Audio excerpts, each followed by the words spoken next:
The Abbasids ruled an area east of Constantinople and south of Russia, from the 8th to the 10th centuries. Due to the size of this empire, they couldn't defend it very well, and in just over a century, they lost most of the land they controlled. In the 14th century BCE, the Chinese wrote about the two Qiu, believed to be the first reference to a Turkish people. The Abbasids took note of these Turks for their military skills and started to buy Turkish children to raise as slaves, train as soldiers, and use as bodyguards.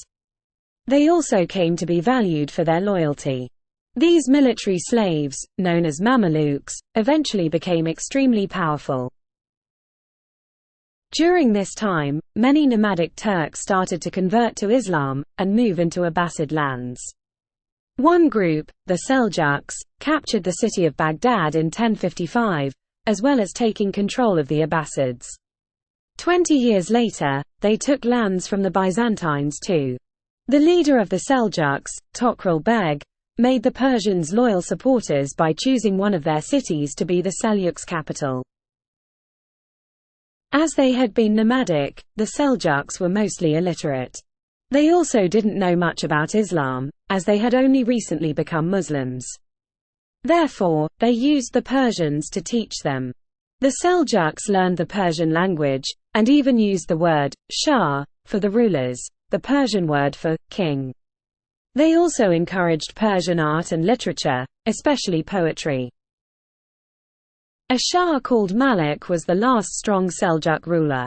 After he died in 1092, the empire fell apart into a group of much smaller kingdoms. The Crusades then happened, which allowed them to regain some of their lands. However, they were then attacked by a new force from the east, the Mongols. In 1258, Hulagu Khan, the grandson of Genghis Khan, laid siege to the city of Baghdad. When he finally entered the city, he ordered the palace to be burned down, had thousands of the city's inhabitants killed, and executed their leader.